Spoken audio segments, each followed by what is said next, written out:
नमस्कार, यो समाचारमा स्वागत छ। म शशि नेपाल। सुरु गरौँ अहिलेसम्मका प्रमुख समाचारबाट।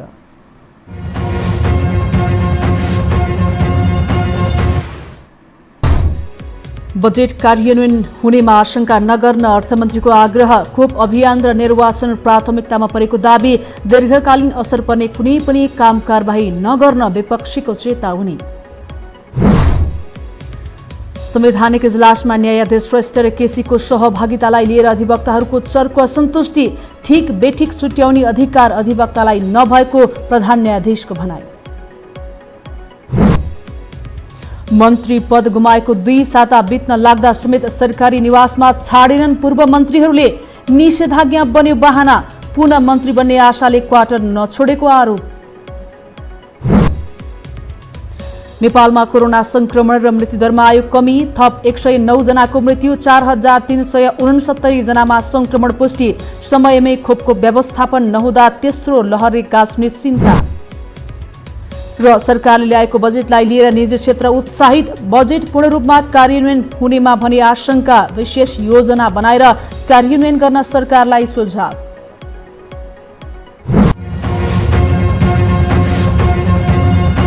अब समाचार विस्तारमा। बजेट संविधान सम्मत नै आएको अर्थमन्त्री विष्णु पौडेलले बताएका छन्। पूर्ण बजेट ल्याउन पाइँदैन भन्नु तर्कसङ्गत नभएको जिकिर गरेका उनले बजेट कार्यान्वयन गरेर देखाउने प्रतिबद्धता जनाए। साथै उनले खोपको अभियान र निर्वाचन सरकारको प्राथमिकतामा परेको समेत दावी गरे। एक रिपोर्ट। अध्यादेश मार्फत बजेट ल्याउन नपाइने तथा काम चलाउ सरकारले पूर्ण बजेट ल्याउन नमिल्ने विज्ञहरूको तर्कका बीच अर्थमन्त्री विष्णु पौडेलले बजेट संविधान सम्मत आएको बताएका छन्।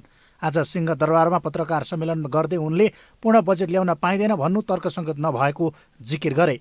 संसद नभएको अवस्था र जेठ 15 मै बजेट ल्याउनु पर्ने संवैधानिक बाध्यताले अध्यादेशबाट बजेट ल्याइएको उनको भनाइ छ। बजेट देखाउनका लागि मात्रै नभई कार्यान्वयन गर्ने प्रतिबद्धताका साथ आएको समेत उनले बताए। भोलिदेखि नै सम्बन्धित मन्त्रालयहरूसँग योजना र कार्यान्वयनका आधारमा छलफल अघि बढाउने र बजेटको कार्यान्वयनलाई तीव्रता दिने मन्त्री पौडेलले बताए। भोलिदेखि नै अलग अलग मन्त्रालयसँग सम्बन्धित योजनाहरूका बारेमा, कार्यक्रमहरूका बारेमा, कार्यान्वयनको विषयमा अर्थ मन्त्रालयसँग जुन दृष्टिकोण छ, जुन प्रस्ताव छ, त्यसका आधारमा हामी सबै मन्त्रालयहरूसँग अलग अलग ढङ्गले छलफल गर्दै कार्यान्वयनको एउटा अभियानलाई तीव्रता दिएर अगाडि बढ्छौँ भन्ने कुरा म यहाँहरूलाई विश्वास दिलाउन चाहन्छु। शनिबार प्रस्तुत बजेटमा चुनावका लागि सरकारले बजेट नछुट्याएको तथा बजेट बढी वितरणमुखी भएको विज्ञहरूले टिप्पणी गरेका थिए। त्यसको उत्तर दिँदै मन्त्री पौडेलले निर्वाचन गराउने राष्ट्रिय अभिभावना पूरा गर्न सरकारले सम्पूर्ण सामर्थ्य लगाउने बताएका थिए। निर्वाचनका लागि कति बजेट विनियोजन गरिएको नखुलाएका उनले सरकारले आवश्यक बजेट विनियोजन गरेको बताए। अर्थतन्त्रलाई पुरानै लयमा फर्काउने विषयमा बजेट केन्द्रित भएको र ती समस्या समाधानका लागि स्पष्ट योजना र दृष्टिकोणका साथ प्रस्तुत भएको उनको भनाइ छ। आर्थिक क्षेत्रमा देखिएका चुनौतीको सामना गर्दै अर्थतन्त्रलाई पुरानै लयमा फर्काएर अर्थतन्त्र चलायमान बनाउँदै समृद्धिको सपना साकार पार्ने प्रतिबद्धता पनि उनले जनाए। यो कोभिडका विरुद्धको लडाइँलाई प्रभावकारी बनाउँदै यो कोभिडबाट प्रभावित नागरिकलाई राहत सहुलियत प्रदान गर्दै र हाम्रो अर्थतन्त्रलाई पुरानै लयमा फर्काउने विषयमा यो बजेट केन्द्रित भएको छ। अर्थतन्त्रका विविध क्षेत्रहरूमा जे जस्ता समस्याहरूको सामना गर्नु क्षेत्रहरूले जे जस्ता समस्याहरूको सामना गर्नु परेको छ, ती प्रत्येक समस्याको समाधानका निम्ति स्पष्ट दृष्टिकोण योजनाका साथमा बजेट एलोकेसनका साथमा हामीहरू प्रस्तुत भएका छौँ। सरकारले शनिबार आगामी आर्थिक वर्षका लागि कुल 16 खर्ब 47 अर्ब 57 करोडको बजेट ल्याएको थियो, जसलाई धेरैले निर्वाचन घोषणा भएको अहिलेको अवस्थामा मतदाता रिजाउने किसिमको बजेट आएको भनेर टिप्पणी समेत गरेका थिए। अर्थविदहरूले महामारीका बीच ठूलो आकारको बजेट आएको भन्दै खर्च नै नहुने सम्भावना औल्याएका छन्। 5 राजनीतिक दल आबद्ध विपक्षी गठबन्धनले प्रधानमन्त्री र राष्ट्रपतिको कदमलाई राजनीतिक प्रतिवाद गर्ने निर्णय गरेको छ। प्रतिनिधि सभा विघटनको मुद्दा सर्वोच्च अदालतमा विचाराधीन रहेका बेला आवश्यक परे सडकमा आउने गठबन्धनको तयारी छ। एक रिपोर्ट। जेठ 7 को मध्यरातमा प्रधानमन्त्री केपी शर्मा ओली र राष्ट्रपति विद्यादेवी भण्डारीले प्रतिनिधि सभा विघटन गर्दै मध्यावधि निर्वाचनको घोषणा गरे। संविधानको धारा 76(5) अनुसार सरकार गठनको सम्भावना हुँदाहुँदै कार्तिक 26 र मङ्सिर 3 को मिति तोकेर मुलुकलाई मध्यावधिमै धकेल्न निर्वाचनको घोषणा गरेपछि रुष्ट विपक्षीहरूले यसअघि नै कानुनी र राजनैतिक लडाईँ लड्ने उद्घोष गरेका थिए। 5 राजनैतिक दलाबद्ध विपक्षी गठबन्धनले पुनः ओली र भण्डारी विरुद्ध राजनैतिक प्रतिवादमै उत्रिने निर्णय गरेका छन्। आइतबार कांग्रेस सभापति शेरबहादुर देउबा निवास बुढा नीलकण्ठमा माओवादी केन्द्रका अध्यक्ष पुष्पकमल दाहाल प्रचण्ड, एमाले खनाल नेपाल समूहका नेता माधव कुमार नेपाल र जसपाका अध्यक्ष उपेन्द्र यादव र बाबुराम भट्टराई तथा जनमोर्चाकी उपाध्यक्ष दुर्गा पौडेल सहभागी भएर आवश्यक परे सडकमै आएर प्रतिवाद गर्ने संकेत गरेका छन्। असंवैधानिक कदम विरुद्ध सडकमा प्रदर्शन हुने डरकै कारण प्रधानमन्त्री ओलीले निषेधाज्ञा कडा पारेको उनीहरूको निष्कर्ष छ। 76-2 को प्रधानमन्त्री पनि केपी ओली, 76-3 को प्रधानमन्त्री पनि केपी ओली र 76-5 को पनि केपी ओली। त्यस्तो हुनसक्छ र कहीँ विधेयक अधिवेशनमा विधेयक नल्याउने, संसद भङ्ग गर्दै अध्यादेशको शासन ल्याउने जुन काम भइरहेछ, यो भनेको चाहिँ स्वेच्छाचारिता र अधिनायकवादी शैली हो। होइन, यो चाहिँ तपाईँको तानाशाहहरूले मात्रै गर्ने गर्छ। यस्तो किसिमको चाहिँ संसद छलेर जुन बजेट ल्याउने काम भएको छ, यो पनि गलत छ। विपक्षी गठबन्धनले शनिबार सरकारले सार्वजनिक गरेको बजेटमा समेत असन्तुष्टि जनाएको छ। वैधता गुमाएर काम चलाउ बनेको सरकारले पूर्ण बजेट ल्याएको भन्दै उनीहरूले आपत्ति जनाएका छन्। सरकारले एकपछि अर्को असंवैधानिक कदम चाल्दै गएको भन्दै संविधान विपरीत र अलोकतान्त्रिक काम कारबाहीमा सहयोगी नबन्न राज्यका अङ्ग र निकायहरूलाई उनीहरूले आग्रह गरेका छन्। सर्वोच्चले पुस 5 को प्रतिनिधि सभा विघटनलाई बदर गरेकाले उस्तै प्रकृतिको दोस्रो विघटन पनि बदर हुने उनीहरूको विश्वास छ। सम्मानित सर्वोच्च अदालतले संविधानको व्याख्या गर्ने, होइन, मुलुकको कानुनको ट्र्याकबाट बाहिर जाने जे विषयवस्तुहरू आउँछन् भने त्यसलाई ट्र्याकमा ल्याउने काम सर्वोच्च अदालतले गर्छ भन्ने कुरामा पूर्ण प्रतिबद्ध छौँ। प्रतिनिधि सभा दोस्रो पटक विघटन भएपछि विपक्षी गठबन्धनका 146 सांसदले दायर गरेको निवेदन सहित 30 वटा रिट सर्वोच्चमा परेका छन्। जुन रिटमाथि सुनवाई र फैसला गर्न प्रधान न्यायाधीश चोलेन्द्र शमशेर जबराको नेतृत्वमा 5 सदस्यीय संवैधानिक इजलास गठन गरिएको छ, जसमध्येका 2 न्यायाधीश बमकुमार श्रेष्ठ र तेजबहादुर केसीको सहभागितामाथि प्रश्न उठाउँदै विपक्षी गठबन्धनका तर्फबाट बहस गरिरहेका अधिवक्ताहरूले उनीहरूले इजलास छोड्नुपर्ने बताउँदै आएका छन्। यद्यपि 5 दल आबद्ध विपक्षीको महागठबन्धनले कोरोना संक्रमणकै बीच प्रधानमन्त्री र राष्ट्रपतिको कदममाथि प्रतिवाद गर्न सडकमै आउने चेतावनी दिन थालेको छ। यो टेलिभिजनका लागि सन्तोष बिके थापा, काठमाडौँ। विपक्षी गठबन्धनले सरकारले ल्याएको बजेट असंवैधानिक भएको निष्कर्ष निकालेको छ। काम चलाउ सरकारले अध्यादेश मार्फत ल्याएको बजेट मार्फत दीर्घकालीन असर पर्ने कुनै पनि काम कारबाही नगर्न समेत उनीहरूले चेतावनी दिएका छन्। यता विज्ञहरूले पनि बजेटलाई वितरणमुखी बनाएर सरकारले लोकप्रियता हासिल गर्न खोजेको आरोप लगाएका छन्। एक रिपोर्ट। चौतर्फी दबावमा रहेको वर्तमान काम चलाउ सरकारले अध्यादेश मार्फत यो वर्ष 16 खर्ब 47 अर्ब 57 करोड बराबरको बजेट सार्वजनिक गरेको छ। ओली सरकारले अध्यादेशबाट ल्याएको बजेटले सस्तो लोकप्रियता र जनतालाई छारो हाल्ने काम मात्रै गरेको भन्दै विपक्षी गठबन्धनहरू भने रुष्ट बनेका छन्।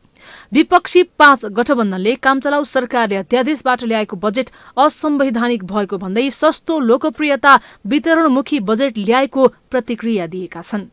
कांग्रेस सभापति शेरबहादुर देउवा निवास बुढानीलकण्ठमा विपक्षी 5 दलको बैठकले काम चलाउ सरकारले अध्यादेशबाट ल्याएको बजेट असंवैधानिक भएको भन्दै यस्तो निष्कर्ष निकालेका हुन्। वैकल्पिक सरकार दावी गरेको अवस्था रहेकाले अहिलेको सरकारले दीर्घकालीन काम कारबाही गर्न नमिल्ने उनीहरूको दावी छ। विधेयक अधिवेशनमा विधेयक नल्याउने, संसद भङ्ग गर्दै अध्यादेशको शासन ल्याउने जुन काम भइरहेछ, यो भनेको चाहिँ स्वेच्छाचारिता र अधिनायकवादी शैली हो। होइन, यो चाहिँ तपाईँको तानाशाहहरूले मात्रै गर्ने गर्छ। यस्तो किसिमको चाहिँ संसद छलेर जुन बजेट ल्याउने काम भएको छ, यो पनि गलत छ। प्रतिनिधि सभा विघटन भएसँगै सरकारले अध्यादेश मार्फत बजेट ल्याएको हो। चालू आर्थिक वर्षमा लक्ष्य अनुरूप बजेट खर्च गर्न नसकेको सरकारले आगामी वर्षका लागि केही पपुलिस्ट बजेट ल्याएको हो। यता अर्थविदहरूले पनि बजेट चुनावलाई लक्षित गरेर आएको बताएका छन्। संसद विघटन गरेर निर्वाचनको मिति तोकिसकेपछि सरकारले अध्यादेश मार्फत अघि सारेको पूर्ण बजेटमा कोरोना नियन्त्रण र राहतलाई प्राथमिकता दिएको भए पनि बजेटलाई वितरणमुखी बनाएर लोकप्रियता हासिल गर्न खोजेको अर्थविदहरूको बुझाइ छ। प्रधानमन्त्री ओलीले एकलौटी ढंगले पूर्ण बजेट ल्याएर देशको ढुकुटीमा रजाई गरेको भन्दै विज्ञहरूले आपत्ति समेत जनाएका छन्। सस्तो लोकप्रियताको लागि गरिएको एउटा गैर जिम्मेवार भाषण हो हामीले भनेका थियौँ कि 1.5 महिना अझै बाँकी छ। अध्यादेशबाट ल्याउनलाई अत्यावश्यक सेवा र कार्यका कामहरू गर्नको लागि हो। त्यो भनेको तलब भत्ता सञ्चालन गर्न, चलिरहेको आयोजना सञ्चालन गर्न, ऋण तथा सावा ब्याजका दायित्वहरू पुरा गर्न, त्यस्तै जरुरी दायित्वहरूको लागि अहिले हामी महामारीमा छौँ। कोरोना महामारीसँग लड्नको लागि चाहिने आवश्यक बजेट समझदारीबाट हुन्छ, दलहरूको समझदारीबाट। त्यस्ता कुरा बाहेकहरू नगर्नु।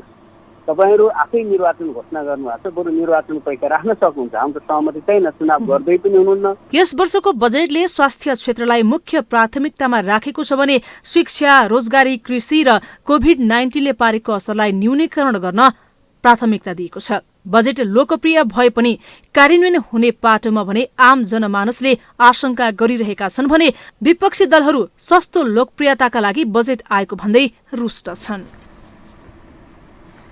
प्रतिनिधि सभा विघटन विरुद्ध परेका 30 वटा रिटमाथि सर्वोच्च अदालतको संवैधानिक इजलासमा बहस चलिरहेको छ। तर इजलासमा रहेका न्यायाधीशमाथि अधिवक्ताहरूले प्रश्न उठाइरहेका छन्। आज पनि दिनभरको चर्को बहस पनि मुद्दा हेर्दैमा राखिएको छ। एक रिपोर्ट।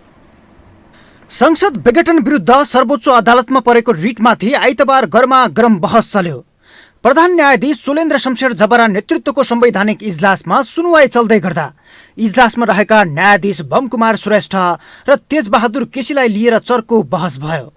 विपक्षी गठबन्धनका नेता शेरबहादुर देउवालाई प्रधानमन्त्री बनाउने र संसद विघटन असंवैधानिक रहेको जिकिर गर्दै बहस गरिरहेका अधिवक्ता गोविन्द बन्दीले नेकपाको नाम सम्बन्धी विवादमा नमागिएको फैसला गरेको भन्दै न्यायाधीश बमकुमार श्रेष्ठलाई इजलासमा नराख्न माग गरे। जवाफमा प्रधान न्यायाधीश जबराले फैसलाको ठिक बेठिक छुट्याउन तपाईले पाउनुहुन्न भने। त्यो फैसला र यो मुद्दा कहाँ जोडिएको छ भन्दै जबराले बन्दीलाई यसरी बहस गर्न नमिल्ने बताए, जुन कुरा बन्दीले पहिलो दिन पनि उठाएका थिए। वरिष्ठ अधिवक्ता बद्री बहादुर कार्कीले पनि प्रश्न उठेका न्यायाधीश आफैले इजलास छोड्नुपर्ने सुझाव दिए। यसअघिको विघटनमा प्रश्न उठेपछि न्यायाधीश हरिकृष्ण कार्कीले इजलास छोडेको उदाहरण दिए। त्यसपछि वरिष्ठ अधिवक्ता शम्भु थापाले प्रधान न्यायाधीशले बेन्च गठन गर्नुपर्ने भएकाले इजलासमा रहनुपर्ने संवैधानिक व्यवस्था रहेको बताए। गत फागुन 11 गतेको फैसलाले प्रतिनिधि सभा पुनः स्थापना गरेर ठूलो दललाई संसद चलाऊ भनेको, तर 23 गतेको फैसलाले ठूलो दललाई विभाजन गरिदिएको थापाले तर्क गरे। प्रधान न्यायाधीशले पुनरावलोकन नदिनेमा आफू पनि भएको प्रसङ्ग दोहोर्याउँदै सोधे, मेरो के हुन्छ? जवाफमा वरिष्ठ अधिवक्ता थापाले भने, त्यसको पनि विकल्प छ, तपाईँ बिदामा बसे भइहाल्यो श्रीमान। आइतबार पक्ष विपक्ष बीच न्यायाधीशकै विषयमा चर्को बहस भएपछि मुद्दा हेर्दैमा राखिएको छ। तर शङ्कै शङ्काका बीच जारी बहसले कस्तो फैसला दिन्छ चासोका साथ हेरिएको छ। अब वकिलले फलानु न्यायाधीश मलाई राख, फलानु न्यायाधीश मलाई नराख, फलानु न्यायाधीश भए चाहिँ मेरो इन्साफ हुन्छ भन्नु, यो त अब के हो? यो नेपालको लोकतन्त्र गणतन्त्रमा त थाहा पाएको छैन। सिस्टमले प्रधान न्यायाधीशलाई यो जिम्मा दिएपछि यही सिस्टमका यही संविधानका अनुयायीले संविधानको प्रक्रियामा हुने भएका कुरालाई फलानु मान्छे मिलेन, फलानु मान्छे मिल्यो भनेर यो त संसारमा नभएको कुरा आइरहेको छ। यो के हो मैले पनि बुझिरहेको छैन। महान्यायाधिवक्ता रमेश बडालले यी न्यायाधीशले हेर्न नमिल्ने भए केपी ओली विरुद्धका कुनै पनि मुद्दा अदालतले हेर्न नमिल्ने बताएका थिए। संवैधानिक इजलासमा प्रधान न्यायाधीश सोलेन्द्र शमशेर जबरा, न्यायाधीशहरू दीपक कुमार कार्की, डाक्टर आनन्द मोहन भट्टराई, तेजबहादुर केसी र बमकुमार श्रेष्ठ रहेका छन्। संसद विघटन विरुद्ध 146 सांसद सहितका 30 वटा रिट मध्ये 19 वटा रिट संवैधानिक इजलासमा पठाउने आदेश जारी भएको थियो। आदेशसँगै शुक्रबारदेखि सबै रिटमा सुनवाई सुरु भएको छ। यो हो टेलिभिजनका लागि सन्तोष बिके थापा, काठमाडौँ। राष्ट्रपति विद्यादेवी भण्डारीले खोप खरिदका लागि सहजीकरण गरिदिन आग्रह गर्दै रुसका राष्ट्रपति भ्लादिमिर पुटिनलाई पत्र पठाउनु भएको छ। राष्ट्रपति भण्डारीले पठाएको पत्र मस्को स्थित नेपाली दूतावासले रसियाको विदेश मन्त्रालय मार्फत पत्र पुटिनलाई दिने तयारी गरेको परराष्ट्र मन्त्रालयले जनाएको छ। सरकारले यसअघि नै रुसले उत्पादन गरेको स्पुत्निक भी खोप ल्याउन पहल गरिरहेको छ। उक्त खोपले नेपालमा प्रयोगका लागि आपतकालीन प्रयोगका लागि स्वीकृति प्राप्त गरिसकेको छ। राष्ट्रपति भण्डारीले यसअघि नै चीन र अमेरिकाका राष्ट्रपतिलाई खोपमा सहयोग गर्न आग्रह गरिसक्नु भएको थियो।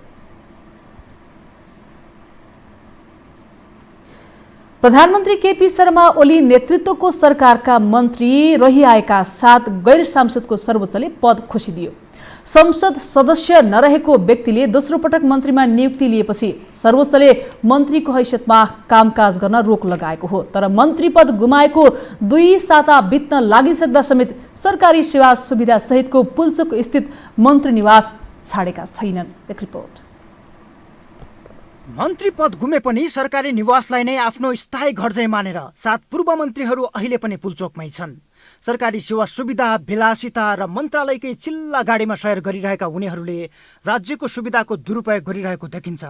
सर्वहाराको नेता भन्दै राजनीतिमा उक्लिएका उनीहरू आज सत्ता लिप्साको रोगले गाँजिएपछि राज्यको शान शौकतमै अल्झिएका छन्। सांसद नभएका 6 महिने मन्त्रीहरूले 2 पटक नियुक्ति लिएपछि सर्वोच्चले जेठ 6 मई पद खोसिदिएको थियो। तर पद गुमेको 2 हप्ता पुग्न थालिसक्दा समेत उनीहरूलाई मन्त्री क्वार्टर र सरकारी ऐश आराम छोड्नै कठिन परेको छ। ती पूर्व मन्त्रीहरूले भने देशमा जारी लकडाउनका कारण डेरा सारेर जान समस्या भएको प्रतिक्रिया दिएका छन्। बन्दाबन्दीको समयमा डेरा खोज्न पनि समस्या भएकाले मन्त्रालयमै आफ्नै खर्चमा दिन काटिरहेको पूर्व श्रम मन्त्री गौरीशङ्कर चौधरीको भनाइ छ। के भन्छ, गाडी घोडा सामान बोक्ने पनि साधन स्रोत पनि पाइरहेको स्थिति छैन। अब जाने बेला कोरोनाको बेलामा कहाँ जाने होइन। अर्को मन्त्री आइसकेपछि त हामी बाध्य भएर पनि अब हुन्थ्यो होइन। अब अहिले कोरोना अलि सहज हुँदैछ। अब सहज भइसकेपछि हामी आफ्नो ठाउँहरूमा अब जहाँ अब पोथासोथा पाइन्छ त्यही सधैँ त। उनीहरूले सरकारी निवास मात्रै होइन, मन्त्रीको सुविधामा पाइने सवारी सुरक्षाकर्मी पनि उपयोग गरिरहेका छन्। राजनैतिक अस्थिरता थप ध्रुवीकृत भइरहेको अवस्थामा पुनः मन्त्रालयमा फर्किने चर्चा पनि यदाकदा भइरहेको छ। आफूले सम्हालेको मन्त्रालयमा कुनै नयाँ मन्त्री नियुक्त नभएका कारण पनि ती निवर्तमान मन्त्रीहरू पुनः मन्त्रालयमा फर्किने दाउमा देखिन्छन्। त्यो त पार्टीले मूल्याङ्कन गर्ने कुरा हो होइन। हाम्रो त्याग लगानी मेहनत हामी जुन त्याग लगानी गरेर आछौँ होइन, त्यो पार्टीले मूल्याङ्कन गर्छ। हामीले अब मन्त्रीकै लागि हामी भनेर फेरि मन्त्री पाइन्छ भनेर क्वार्टरमा बसिराख्या होइन। माओवादी केन्द्र छोडेर नेकपा एमालेमा प्रवेश गरेपछि नेताहरू रामबहादुर थापा बादल, टोपबहादुर रायमाझी, लेखराज भट्ट, प्रभु शाह र गौरीशङ्कर चौधरीले सांसद पद गुमाएका थिए। त्यसबाहेक मणि थापा र दावा लामा भने पहिले पनि सांसद नभएका व्यक्ति हुन्। सांसद नरहेका व्यक्ति 6 महिनासम्म मन्त्री हुन पाउने व्यवस्था बमोजिम मन्त्री नियुक्त भएका थिए। सर्वोच्चको फैसला अनुसार मन्त्री पद गुमे पनि उनीहरू अहिलेसम्म मन्त्री बन्ने आशमै प्रधानमन्त्री ओलीको ग्रिन सिग्नलका आधारमा सरकारी आवास र सरकारी सेवा सुविधा नछोडेको कतिपयको बुझाइ छ। तर नेकपामा विवाद पेचिलो बन्दै जाँदा उनीहरूको भविष्य पनि दाउमा परेको विश्लेषण भइरहेको छ। यति सबल र राम्रो हुन्छ जस्तो लाग्दैन। एमालेमा बस्दैखेरिमा पनि ती भोट त हाल्दा रहन्छन् नि त होइन। बादललाई आफ्नो ओनरसिप गराउन सकेन नि त एमाले। बादललाई त रिपेल गर्यो नि त। त्यसै कारणले बहिष्कार गर्यो नि त नेकपा एमाले कार्यकर्ता क्याडरले त त्यो गर्यो नि त। त्यसो हुँदाखेरिमा कहाँ हो त नि आयो भने के उपल्लो सभा हो?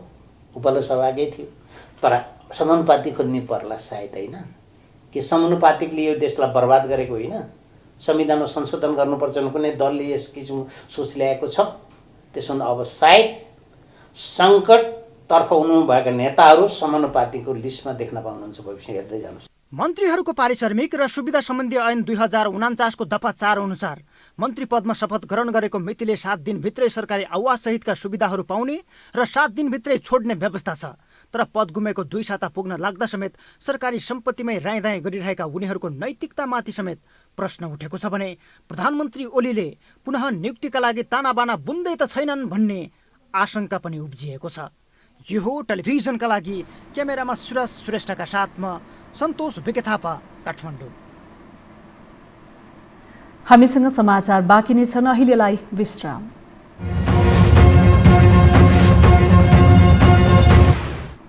विश्रामपछि स्वागत छ अब बाँकी समाचार।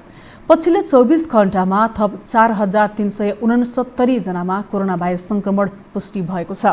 स्वास्थ्य तथा जनसङ्ख्या मन्त्रालयका अनुसार 10,986 जनामा पीसीआर परीक्षण गर्दा 3,702 र 1,784 एन्टिजेन परीक्षणमा 667 जना गरी 4,369 जनामा संक्रमण पुष्टि भएको हो। यस्तै थप 6,205 जना संक्रमण मुक्त भएका छन्। कोरोना संक्रमणका कारण थप 109 जनाको मृत्यु भएको छ। नेपालमा हालसम्म कोरोनाका सक्रिय संक्रमितको संख्या 1,11,509 पुगेको छ।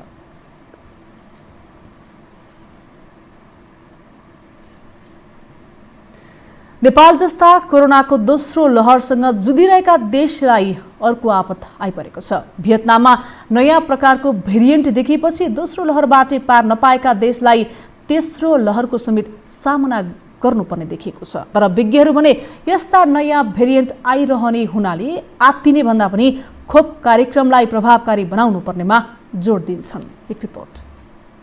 दोस्रो लहरको कोरोना महामारीका कारण विश्व नै हालकाल बनिरहेका बेला भियतनाममा नयाँ भेरिएन्टको कोरोना फेला परेको छ। भारत र बेलायतमा भेटिएको भेरिएन्टको मिश्रित रूपमा बताइएको यो स्वरूपको भाइरस तीव्र रूपमा हावा मार्फत फैलिने भियतनामी अनलाइन भिएन एक्सप्रेसले दावी गरेको छ।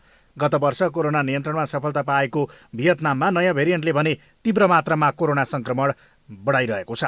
गत अप्रिल यता मात्रै भियतनामका 63 सहरमध्ये 31मा करिब 3600 जनामा संक्रमण पुष्टि भएको छ।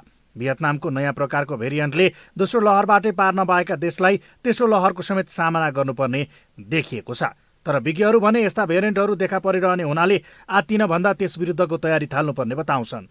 यसअघि नै 7वटा भेरिएन्टसँग जुधिरहेको भियतनाममा नयाँ भेरिएन्ट देखिनु नयाँ कुरा नभएको उनीहरूको भनाइ छ। विज्ञका अनुसार जुनसुकै भेरिएन्ट आए पनि त्यसले रोग प्रतिरोधात्मक क्षमता कम भएकाहरूलाई बढी असर गर्ने भएकोले यथाशक्य चाँडो सबैलाई खोप लगाउनु नै कोरोनाबाट बच्ने एकमात्र उपाय हो। यो भेरिएन्ट ऊ गर्यो भनेर आत्तिने होइन कि। अब भेरिएन्ट कस्तो भने नि प्रतिरक्षा प्रणाली बलियो भएको मान्छेबाट अहिलेको तथ्याङ्क हेर्नु भने जति हानि भनिएको छ त्यति गरेको छैन भनेपछि अब त्यस्तो अवस्थामा जुनै पनि आए पनि उसले गर्ने भनेको प्रतिरक्षा प्रणाली कम भएको मान्छेलाई अट्याक गर्ने हो। अब उहाँलाई कसरी बचाउने भन्दाखेरि खोप हो। खोप लागेको मान्छेमा प्रतिरक्षा प्रणालीलाई चाहिँ नि बलियो बनाइदिन्छ खोपले अथवा सशक्त बनाइदिन्छ भनेको मतलब त्यो हिसाबले हामीले हेर्नुपर्छ। हेर्नु तर भेरिएन्ट भनेको अब आउँछ अरू पनि आउँछ त्यो अब जबसम्म खोप पुरा हुँदैन तबसम्म आइरहन्छ। तर नेपालमा भने खोप अभावका कारण पहिलो डोज पाएका धेरैले पनि दोस्रो डोजको खोप पाएका छैनन्। यसरी दोस्रो डोजको खोप नपाउने वृद्धको संख्या नै 13,64,000 बढिरहेको छ। 8 हप्तापछि दोस्रो डोज लिनुपर्ने भए पनि भारतबाट आयात हुने खोप नआएपछि वृद्धलाई लगाउने दोस्रो खोप अभाव भएको हो। एकातर्फ सबै नागरिकलाई खोप लगाउनु पर्ने चर्को दबाव र अर्कातर्फ पहिलो डोज पाएकाले नै दोस्रो डोज नपाउँदा पनि सरकार भने सुस्त नै छ। बरु उत्पादक देश नभए पनि दक्षिण एसियामा खोप अभियान सुरु गर्ने दोस्रो राष्ट्र भएकोमै गर्व गर्नमै सरकार व्यस्त देखिएको छ। यो बीचमा चीनले थप 10 लाख डोज खोप अनुदानमा दिने घोषणा गरेको बाहेक सरकारले अझै अरू खोप ल्याउन सक्ने देखिएको छैन। सबै नेपाली नागरिकलाई निशुल्क खोप लगाउने उद्देश्यका साथ खोप खरिदका लागि 26 अर्ब 75 करोड बजेट विनियोजन भएको छ। तर खोप कहिले आउने भने टुङ्गो लागेको छैन। अहिलेसम्म चीनले 18 लाख अनुदानमा दिने, भारतले 10 लाख दिइसकेको छ। 10 लाख थप हामीले किनेर ल्याएका छौँ। यसरी 28 लाख डोज भयो र अर्को 10 लाख आइपुग्दाखेरि हामीसँग 38 लाख डोज उपलब्ध हुन्छ। अरू भ्याक्सिन ल्याउनका निम्ति हामी प्रयासरत रहेका छौँ। पहिलो चरणको अभियान सुरु हुँदा सरकारले देखाएको खोपको स्रोत हेर्ने हो भने यति बेला लक्षित समूह सबैले खोप प्राप्त गरिसक्नुपर्ने हो। यस अवधिमा सरकारकै लाचारीपनका कारण भारतबाट आउने खोप पनि रोकियो भने अन्य विकल्पका बारेमा समेत सरकारले प्रभावकारी कदम चाल्न सकेन। परिणामतः कोरोनाको बढी संक्रामक र घातक नयाँ भेरिएन्ट देखिरहेको अहिलेको अवस्थामा नेपालमा अर्को लहरको समेत खतरा बढेको छ। यो हो टेलिभिजनका लागि क्यामेरामा सञ्जय घिमिरेका साथमा कुलचन्द्र विष्ट, काठमाडौँ।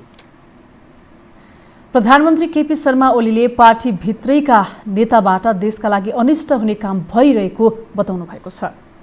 तेस्रो राष्ट्रिय महिला अधिकार दिवसका अवसरमा प्रधानमन्त्रीको सरकारी निवास बालुवाटारमा आयोजित कार्यक्रमलाई सम्बोधन गर्दै उहाँले संसदीय प्रणाली र दलीय प्रणालीमा विश्वमै कतै नहुने घटनामा नेपालमा भइरहेको बताउनुभयो। उहाँले नेता माधव कुमार नेपालप्रति इङ्गित गर्दै मुलुक विरुद्ध निकै ठूलो अनिष्टको काम गरिरहेको दावी पनि गर्नुभयो।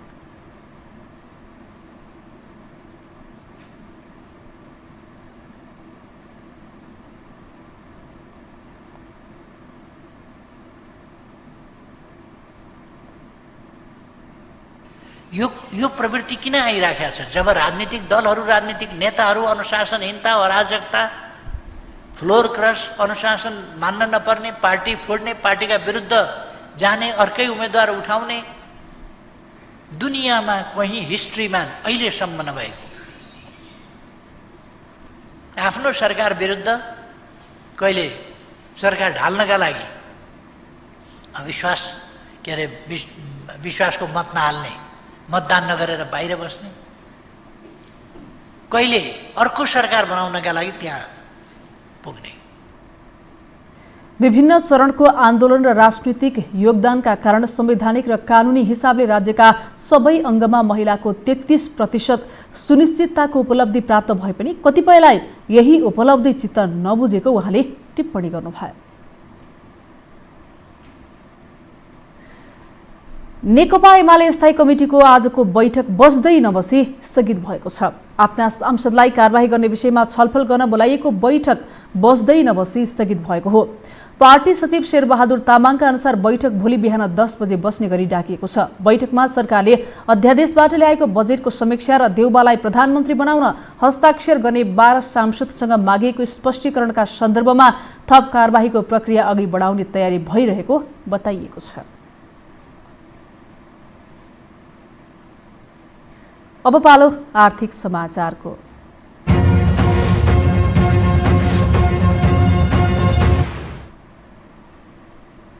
सरकारले ल्याएको आगामी आर्थिक वर्षको बजेटले समग्रमा निजी क्षेत्र उत्साहित देखिएको छ। तर बजेट पूर्ण रूपमा कार्यान्वयन हुने कुरामा भने उनीहरू ढुक्क देखिँदैनन्। विगतका वर्ष जस्तै बजेट आउने तर कार्यान्वयनको पाटोमा भने सरकार उदासीन देखिने शंका उनीहरूमा छ। एक रिपोर्ट। सरकारले अध्यादेशबाट ल्याएको आर्थिक वर्ष 2078-79 को बजेट समग्रमा सन्तोषजनक भएको निजी क्षेत्रले प्रतिक्रिया दिएको छ। अर्थमन्त्री विष्णुप्रसाद पौडेलले शनिबार सार्वजनिक गरेको बजेटबारे प्रतिक्रिया दिँदै निजी क्षेत्रका सङ्घ संगठनका नेताहरूले बजेट सकारात्मक भए पनि कार्यान्वयनमा भने आशंका रहेको तर्क गरे। नेपाल उद्योग वाणिज्य महासङ्घका अध्यक्ष शेखर गोल्छाले अप्ठ्यारो अवस्थामा आएको बजेट समग्रमा राम्रो भएको बताए। निजी क्षेत्रले दिएका सबै सुझाव नसमेटिए पनि अप्ठ्यारो अवस्थामा आएका कारण नराम्रो भन्न नसकिने उनको भनाइ छ। साथै विगतमा जस्तो कार्यान्वयनमा भने आशंका लागेको उनको तर्क छ। अब कार्यान्वयन पक्ष जहिले पनि हामीका चुनौती नै रहन्छ। बजेटको खर्च जति हामीले योजनाहरू बनाउँछौँ त्यसको एउटा सानो प्रतिशत मात्रै खर्च गर्न सक्ने हाम्रो एउटा ठुलो चुनौती रहेकै छ। तर योपालि त्यति ठुलो परिवर्तन हुन्छ जस्तो मलाई लाग्दैन।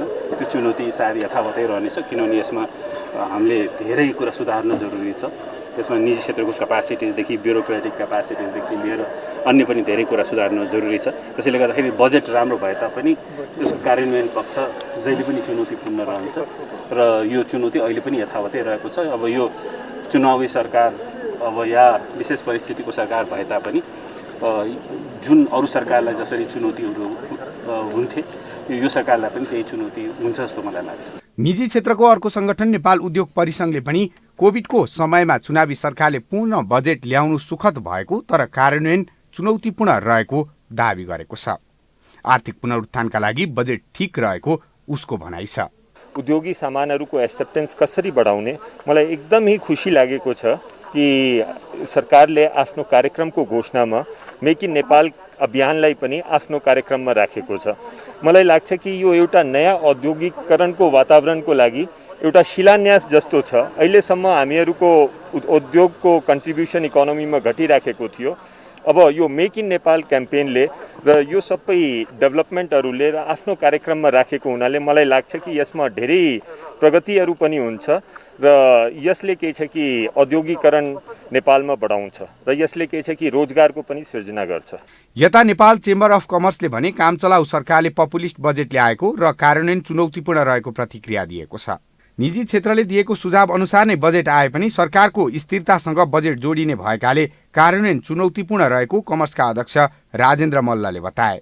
16 खर्ब 37 अर्बको बजेटले लिएको राजस्व सङ्कलन महामारीको बीचमा कठिन देखिएको उनको तर्क छ। जुन किसिमको आज जुन झन्डै 16 खर्ब 47 अर्बको चाहिँ जुन बजेट प्रक्षेपण गरेको छ तर चाहिँ मलाई चाहिँ के लाग्छ भन्दाखेरि यो अलिकति चुनौतीपूर्ण छ। किनभनेदेखि यो मुलुक नै अहिले चाहिँ कोभिडले चाहिँ हामी चाहिँ एकदम फैलिएको अवस्थामा छौँ।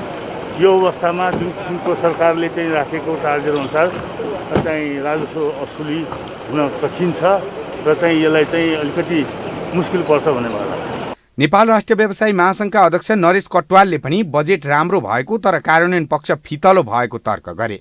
बजेटले समस्यामा परेका ठूला मात्रै नभई साना तथा मझौला उद्योगी व्यवसायीलाई समेत खुसी बनाएको, तर सरकारले विशेष योजना बनाएर कार्यान्वयन गर्न नसके पुरानै प्रवृत्ति दोहोरिने उनको भनाइ छ। यो बजेट भनेको एकदमै सङ्कटकालको बेला आएको बजेट हो। एकातिर राजनीतिक स्थिरता नभएको बेला र अर्कोतिर भनेको एउटा यो महामारीको बिचमा आएको बजेट हो। बजेट समग्रमा राम्रो छ, निजी क्षेत्रहरू समेटिएको छ, कृषिलाई राम्रो, कृषिको लागि राम्रै एउटा देखाइएको छ। अब पुनर्कर्जाहरूको बारेमा पनि बजेटले बोलेको छ। एउटा ब्रान्डेडको रूपमा एउटा चाहिँ उद्योगहरू प्रोत्साहन गर्ने पनि एक खालको चाहिँ बोलेको छ। अब समग्रमा चाहिँ बजेट राम्रो छ, तर यसलाई कार्यान्वयन पक्ष भनेको चाहिँ फितलो रहन्छ र सधैँभरि कार्यान्वयन चाहिँ एउटा फितलो भएको कारणले सबैले त्यो सहजतापूर्वक बजेट आएको एउटा महसुस गर्न पाइरहेको स्थिति छैन। उद्योगी व्यवसायीका माग सम्बोधन गर्दै बजेटले made in Nepal, make in Nepal अभियान, स्टार्टअपलाई आयकरमा छुट, उद्योगीको लागत घटाउन सहयोग, उद्योगको डिजेललाई खर्चमा लेख्न पाउने व्यवस्था, कच्चा पदार्थ आयातमा छुट जस्ता विषय समेटेको छ। साथै पुनर्कर्जामा सहुलियत, नयाँ तथा पुराना उद्योग सञ्चालनमा बजेटले सम्बोधन गरेको छ। समग्रमा बजेट हेर्दा पपुलिस्ट देखिए पनि कार्यान्वयनका लागि भने समस्या आउने देखिन्छ। बजेटले समेटेका कार्यक्रमबाट जनताले राहत पाउन्, न कि अप्रत्यक्ष रूपमा आहत हुने स्थिति नबनोस्। यो हो समाचारका लागि दिपेश घिमिरे, काठमाडौँ। साताको पहिलो दिन आज शेयर बजारले नयाँ रेकर्ड बनाएको छ। शेयर खरिद बिक्री रकम अहिलेसम्मकै उच्च पुगेर नेपाली पुँजी बजारको इतिहासमै नयाँ रेकर्ड कायम भएको हो।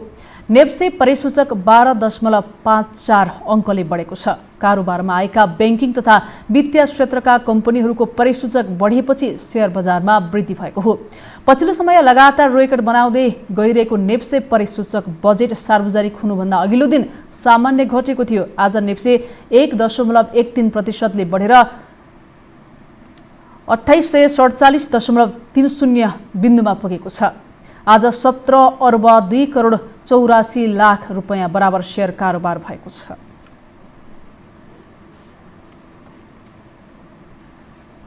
हामीसँग अन्तर्राष्ट्रिय र खेल समाचार बाँकी नै छन्। अहिलेलाई विश्राम।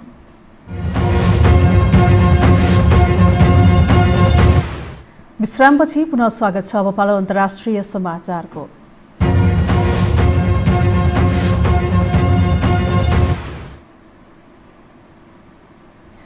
पाकिस्तान डेमोक्रेटिक पार्टी पीडीपीले इमरान खानको सरकार विरुद्ध नयाँ चरणको आन्दोलन घोषणा गरेको छ। विपक्षी 11 राजनीतिक दलहरूको बैठकले आन्दोलनको सुरुवात स्वात जिल्लाबाट 4 जुलाईमा हुने र स्वातपछि कराची, इस्लामाबाद र अन्य शहरहरूमा पनि प्रदर्शन गर्ने निर्णय गरेको हो। बैठकले इलेक्ट्रोनिक भोटिङ मेसिन ईभीएमबाट चुनाव गराउने सरकारको कोसिसलाई पनि विपक्षीहरूले धाँधली भनेको आरोप लगाएका छन्। अब पालो खेल समाचारको।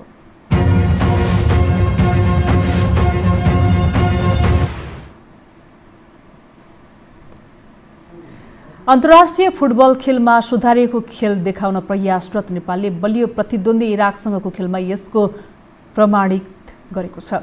नतिजा सुम्पिए पनि नेपाली टोलीको प्रदर्शनलाई सबैले तारिफ गरेका छन्। कुवेतका प्रमुख प्रशिक्षक अब्दुल्लाह अल मुताइरीले टोलीले भोगेको पराजयको जिम्मा लिएका छन्। विश्वकप र एसियन कप छनौट खेल खेल्न कुवेत गएको नेपालले त्यस अघिको मैत्रीपूर्ण खेलमा प्राप्त नतिजाले हौसला मिलेको छ। एक रिपोर्ट। फिफा वरियतामा निकै माथि रहेको प्रतिद्वन्दी इराकसँग नेपालले मैत्रीपूर्ण खेल खेल्यो। नतिजा भने सुखद हुन सकेन। तर टोलीले अन्तर्राष्ट्रिय भ्रमणमा भोग्ने गरेको गोलको खडेरीको पारो भने घटेको छ। 6-2 गोल अन्तरले नेपाल पराजित भए पनि पहिलो पटक राष्ट्रिय जर्सी पहिरिएका युवा खेलाडी मनिष डाङ्गीले नेपालका लागि पहिलो गोल गरे। यससँगै डागी डेब्यू खेलमा गोल गर्ने तेस्रो खेलाडी समेत भएका छन्। यसअघि हरि खड्का र वाइबी घलेले डेब्यू खेलमा गोल गरेका थिए। वाइबी घलेले एसियाली खेलकुदमा कुवेत विरुद्ध सन् 1982 मा र हरि खड्काले 1995 को सार्क गोल्ड कपमा पाकिस्तान विरुद्ध गोल गरेका थिए। डेब्यू खेलमा देशका लागि गोल गरेका मनिष डाँगीले गोल गर्दा खुसी भए पनि नतिजा गुमाउनु पर्दा दुखी भएको प्रतिक्रिया दिएका छन्। पहिल्यै सोध्नु भन्दा अब के पनि अब आफ्नो बेस्ट दिने हो। रिजल्ट राम्रो आयो नराम्रो आयो आफ्नो बेस्ट दिने हो। एउटा राम्रो एक्सपिरियन्स, धेरै कुरा सिक्नु पायो। अब हामीभन्दा स्ट्याटिक क्वालिटी पनि राम्रै खेलाडीहरू अब धेरै कुरा सिक्नु पायो।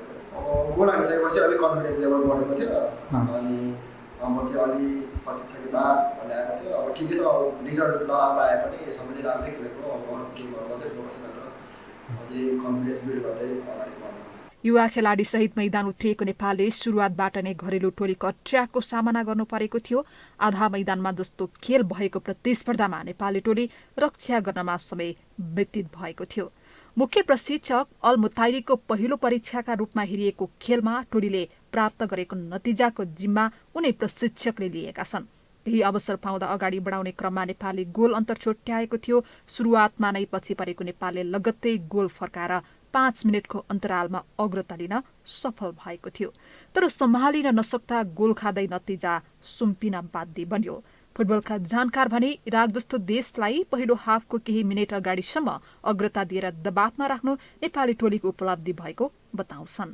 इराक जस्तो शक्तिशाली फुटबलको शक्तिशाली राष्ट्रलाई चाहिँ हामीले जुन हाफ टाइम हुनुभन्दा केही मिनट अघिसम्म चाहिँ लिड गरिराख्नु नै हाम्रो हिजोको म्याचको, हाम्रो फुटबलको, अहिलेसम्मको नेपाली फुटबलको सबैभन्दा ठुलो उपलब्धि त्यो भएको कारणले गर्दाखेरि हिजोको म्याचबाट हामीले धेरै 6-2 को हार हुँदा हुँदै पनि धेरै पाएका छौँ। यसलाई हामीले चाहिँ यो म्याचबाट चाहिँ हाम्रो खेलाडीहरूले चाहिँ अब आउने म्याचेसहरूमा चाहिँ धेरै राम्रो गर्न सक्ने अवस्था चाहिँ रहन्छ। शनिबार मैत्रीपूर्ण खेल खेलेको नेपाल उतैबाट कुवेत विश्वकप एसियन कप छनौट खेल्न प्रस्थान गरेको छ। कुवेत बसाईमा विश्वकप छनौटको बाँकी खेल अन्तर्गत पहिलो खेल जेठ 20 गते चाइनिज ताइपीसँग नेपालले खेल्नेछ।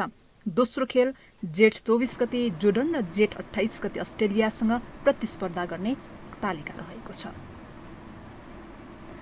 जापानमा कोरोना सङ्कटकाल यथावतका बावजुद अन्तर्राष्ट्रिय ओलम्पिक कमिटी आइओसीले ओलम्पिक खेलकुद निर्धारित समयमै गराउने अडान लिएको छ। सन् 2020 का लागि तय भएको ओलम्पिक खेलकुद स्थगित हुँदै सन् 2021 को जुलाई 23 देखि 8 अगस्तसम्म जापानको राजधानी टोकियोमा नै हुने घोषणा भएको हो। कुल 33 खेलका 339 स्पर्धा 42 स्थानमा गर्ने तयारी छ। पारा ओलम्पिकका लागि 21 स्थानमा 22 खेलका 539 स्पर्धा तय गरिएको छ। धेरै खेलहरू ग्रेटर टोकियो एरियामा हुनेछन् भने म्याराथन र फुटबल होकाइडोको सपारोमा हुनेछन्। यस स्थानमा पनि अहिले कोरोना सङ्कटकाल लागू छ। खेल समाचारसँगै हामी यो समाचारको अन्त्यमा आइपुगेका छौँ। बिदा हुनु अघि प्रमुख समाचार पुनः एकपटक।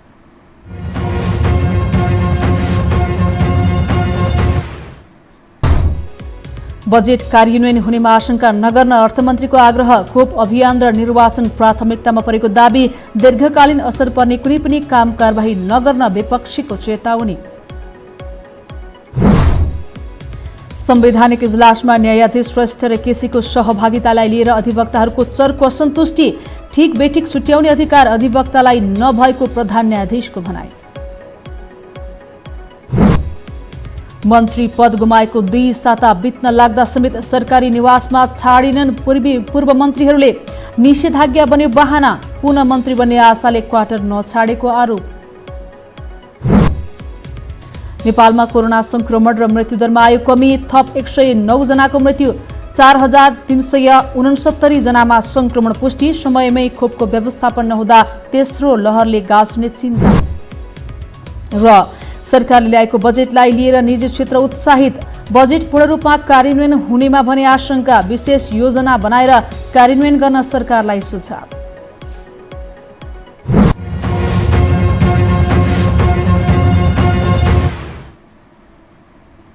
हवस् त यो समाचार सकियो। समाचार बुलेटिनका साथै यो टेलिभिजनका सम्पूर्ण कार्यक्रम यो टेलिभिजन.com, यो खबर.com, युट्युब र फेसबुकमा पनि पढ्न र हेर्न सक्नुहुनेछ।